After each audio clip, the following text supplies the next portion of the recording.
Expectation and validation, they equally disrupt your natural flow of life. If you are constantly trying to meet the expectations of others and your opinion of yourself is only valid through that expectation and through the completion of that expectation, then you've completely given your power away.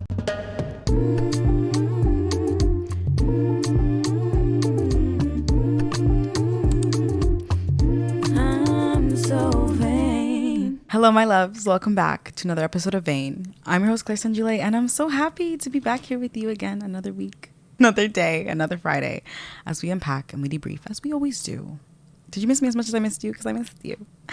This week on the agenda, we're getting into kind of learning to let go of the U-turns we have to make along the way and learn to free ourselves from the prison that we create in our own minds, you know?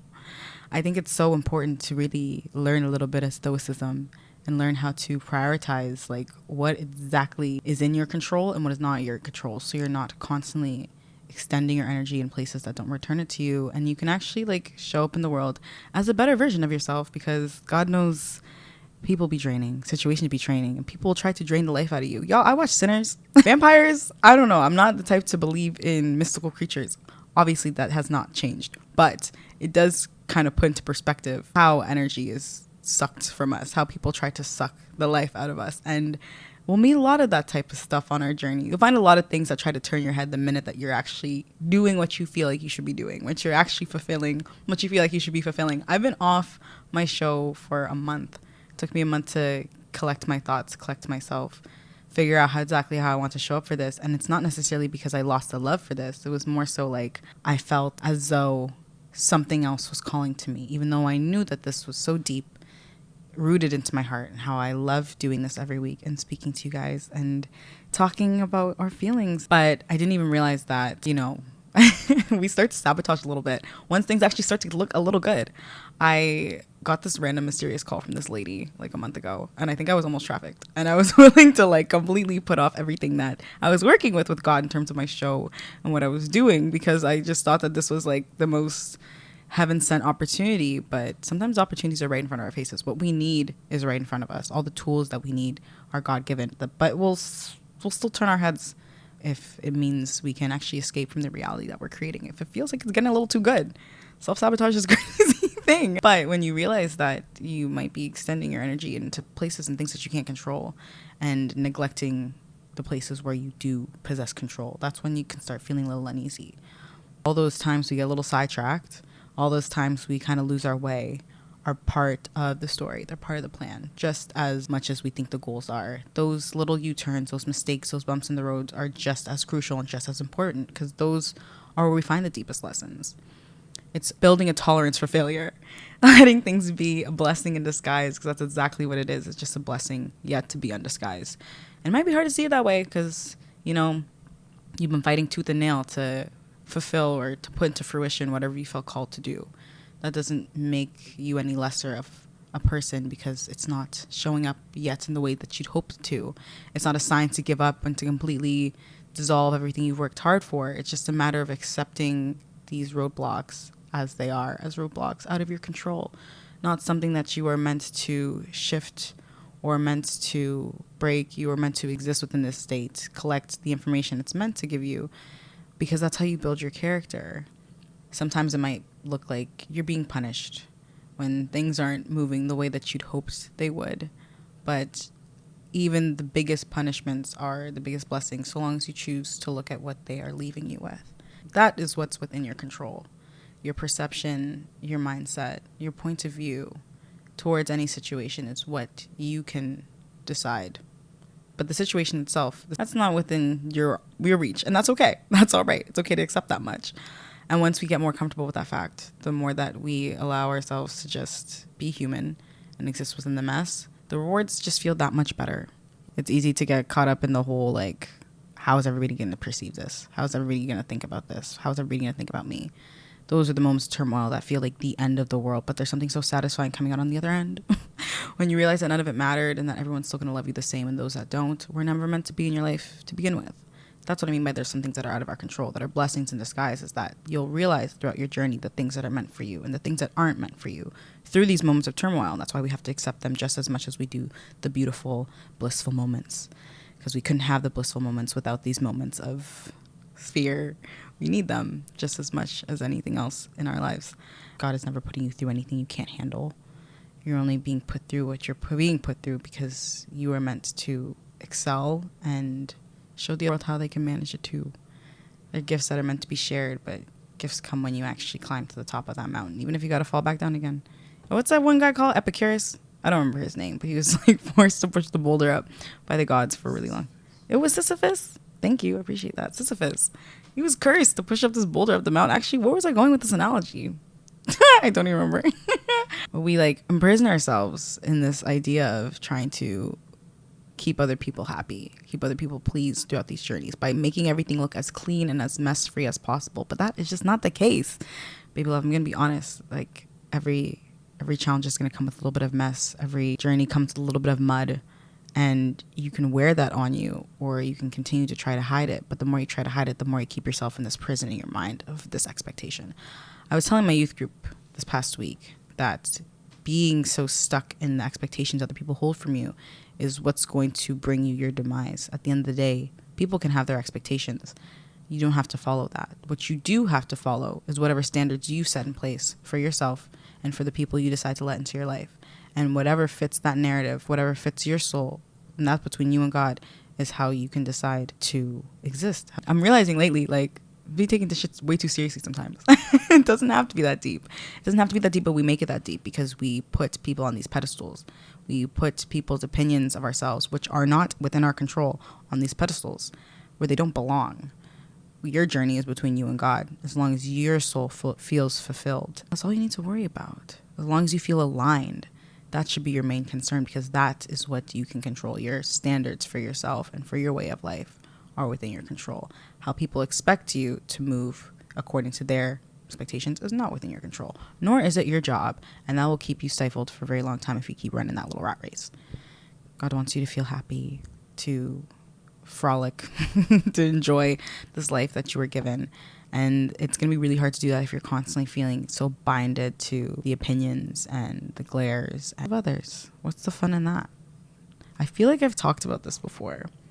You know, I talk about a lot of things. I feel like I'm constantly repeating myself, and who knows if I am, but who cares? I know we don't give ourselves enough credit.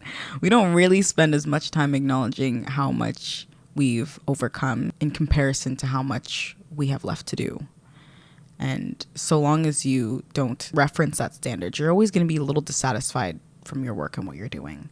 You're always going to feel a little disconnected from it if you never stop to smell the roses of how far you've come on this beautifully treacherous journey. And if you don't give yourself more credit, it's never going to be a good time. And it's hard to give yourself the credit when you're constantly accrediting your work to the standards and expectations of other people. When you finally let go of what was never yours to hold on to, you can live a life that doesn't feel so stressful. Like, we're actually meant to enjoy ourselves. Sometimes I forget we're meant to enjoy ourselves, and sometimes we need a bit of a reminder. But I tell you, it's really not that deep. And once you realize it's not that deep, you won't feel the need to search for your happiness outside of yourself through the expectations and the validity of other people. Expectation and validation, they equally disrupt your natural flow of life. If you are constantly trying to meet the expectations of others, and your opinion of yourself is only valid through that expectation and through the completion of that expectation, then you've completely given your power away. You've completely lost control of what is in your control, and that is your self-perception. If that self-perception is based on the expectations of others, if your self-perception is only valid when you are meeting the expectations and the standards of others, you're in the wrong spot and you're not aligned. Alignment is what makes life feel so blissful. It's what makes it feel so enjoyable when you're fully moving within the skills and the talents and the light you were given before you even came into this world. When you really think about it too, like, what does it even mean to be valid?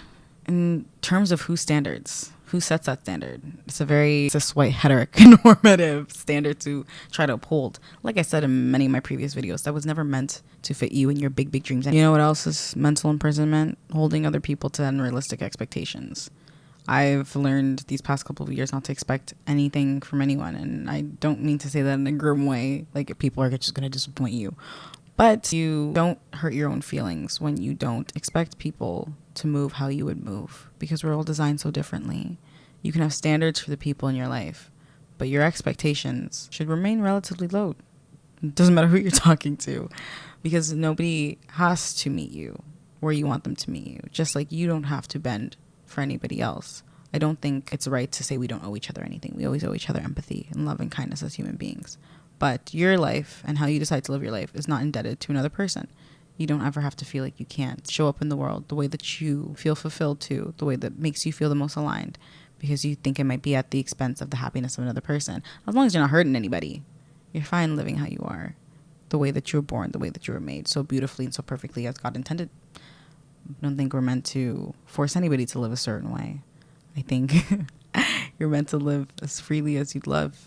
But if we keep worrying so much about how other people are living, which is completely out of our controls, we're not giving the amount of attention that we need to our own lives. I think it's really funny because I'll end up in like corners of Six Buzz and I'll end up scrolling in comments and I'll start getting really heated that I'm like, who told me to be here in the first place? Who told me these people aren't entitled to their opinions? Any of those people could see my own show and be like, what the hell is she on about? That doesn't change the fact I'm going to send my message. That doesn't change the fact that they're going to comment whatever they want to comment. We get so wrapped up in how we feel like other people should live. We're misaligned, and all that energy should really be going into where we are lacking in ourselves. When you're aligned, you're not that bothered by other people. You're not bothered by what other people are doing because you have a more deep, profound understanding that that is their journey and that is their relationship with themselves and with the world and with God and with society. That has nothing to do with me, but what is in my control is my choice to let it bother me for the rest of the day or to let it go and move on with my life because I'm not bored. It's only bored people that really get wrapped up in other people's business like that. I realized like this past year, 2 years since I took a step back from social media, I've slowly been bringing myself back to it. I'm not aware of what's going on with celebrities. I couldn't tell you what's going on with celebrity drama. I don't really know what's going on in that stratosphere because it's not my job to constantly be monitoring how other people are living, because I have enough in my life going on that I have to focus on dreams that I'm trying to actualize, that it's almost a waste taking all that energy and all that brain space towards getting angry at other people for not living the way I feel like they should live. What makes me so entitled? I'm not God. This is the way that you need to start breaking down your thinking when you get so wrapped up in what other people are doing or your expectations of them not meeting it, or how you think that other people should exist. It's not to say you shouldn't care about anything other human beings are doing, but I think that we shouldn't get so caught up in trying to change other people, because that really just shows us what we don't like about ourselves. There hasn't been a single time I've been riled up about something that didn't just say something more about me than that person I was mad at. I say it all the time, people are reflections, they're mirrors for us, but when you really deep it, like there's nothing that really gets under your skin that isn't just a reflection of something that you don't like about yourself. I used to hate the way that my ex would treat his friends. I absolutely despise that. But I also had to acknowledge that in my own way, I wasn't a super great friend, because when I was dating him, I completely neglected all my relationships. But it would really get under my skin more than anything else he would really do. Even if he'd hurt me to the nine, it wouldn't irritate me as much as it would when he would treat people around him so poorly. Then I had to look into my life and be like, how am I treating the people I love? Do I even talk to them? Do I answer their messages? Have I been there for any of them through their issues when they try to reach out to me? Am I there for them? Or do I just complain about my boyfriend every single time I see them? It showed more to me, looking back in hindsight, that I was only irritated because I also was not being a very good friend. It's so important to be mindful. So, like I said, you can show up as a better person for yourself, but utilizing these people as reflections, as they're meant to be. So we're not just missing the whole message. We're not missing the point. What's the moral of the story? We get so caught up in trying to look super great, to be perceived as super great. But you know what's really like like a main thing for me? Trying to be perceived as great is just of the ego, but genuinely wanting to be great, wanting to be great for yourself, wanting to be great so you can show up for your community is what is of the soul. If you keep trying to move in this egotistical way of trying to just look a certain way or trying to be understood or seen a certain way, your message, your dreams, the life that you want is never going to come through the way that you want it to. And that's just the hard-earned facts. Like, it'll definitely happen, but you'll never feel satisfied with it. I was starting my content when I first started, it was to prove something. It was to prove something to my ex. Like, yeah, you hurt me, but I can still speak. You thought you took my voice, but I had it back. But I wasn't satisfied with my content for the first little bit for that reason, because I just felt like it was this way of like vengeance. And it only became something I enjoyed when I actually started doing what I loved, and that was genuinely just giving advice instead of just replaying stories in my past and laughing about it. And don't get me wrong, I still like to laugh. I like to look back and give a little kiki, because well, but that wasn't the point. That wasn't the moral of the story. The moral of the story was, this is the bad behavior I accepted, but this is how I moved out of it. And that's what I want to share with other people, because that is what I took away from that blessing in disguise. And it was heavily in disguise. Like, it was like genuinely like completely undercover. At the time, I was looking back like, why did I go through this? Why did I let this man into my life? Why did I meet half the people that I've met? Because I've met some questionable creatures.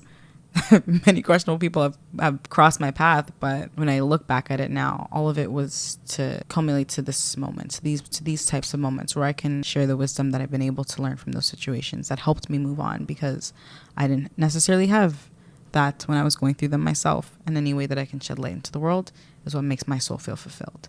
But if I kept moving in this direction of, I just want him to feel like shit, and he never should have done that to me, then I feel like I never would have loved doing this.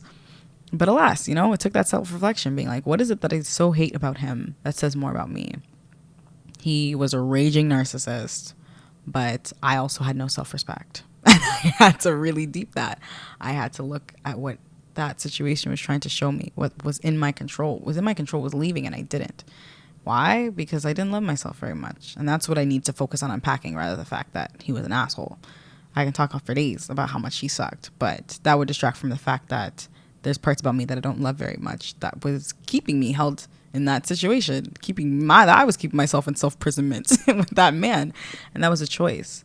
We almost absolve ourselves from taking responsibility. We absolve ourselves from focusing on the choices that we are supposed to make by focusing on other people and their nonsense and their bullshit.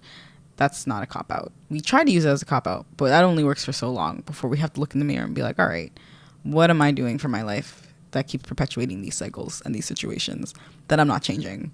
Let me go do something about that instead of complaining to the 12th person for the 18th time about what this one person did to me this one time 2 years ago. It's nice to get it off your chest. I feel like therapy is so important for that reason. You need to get these things out. But there's a fine line between like communicating with others and just ruminating. And it's a fine line. I was keeping the situation constantly tethered to me by not letting it go. I was letting the words out, but I was almost keeping them constantly trapped in my mouth by always talking about it. And it wasn't until I just sat with myself in silence and I gave it up to God, and I had that moment of forgiveness, because I finally able to find peace myself, because that's what was in my control. Could control was how I reacted to it. And that was completely up to me. And that's what was impacting me the most. And it's easier to react in a more sound manner when you see the situation for what it brings you. When you're always looking in hindsight, even when you're in that moment, when you can see it as a blessing in disguise, you can let it go and you can move on. You can enjoy your life, and you can see them for the beauty that they added to your life as the trial and errors they were meant to be. Because like I said, we can't live without those moments. They're just as imperative as every other feeling we get. You can't have creation without destruction. Everything must fall at some point, and being more comfortable with that fact is how we can free ourselves. It's funny how that works, isn't it? But anyways, I had a great time sitting with you in this new location. I feel so comfortable. I feel like I can finally be myself. It took me a minute because I've been doing this alone for so long. And now that I actually have help to put my show out, I am so incredibly grateful to God, because it came out of absolutely nowhere. It took me a little long time to adjust to the fact that, I don't have to do things alone. It's a beautiful feeling.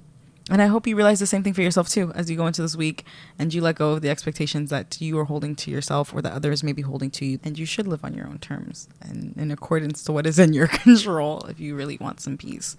For real. Bring the peace into your life. Anyways, my loves, thank you again for joining me for another episode. I cannot wait to see you next week. But I hope you have a beautiful rest of your week, and I hope you walk in alignment as you should. And I'll see you on the next episode of Vain next Friday. Goodbye.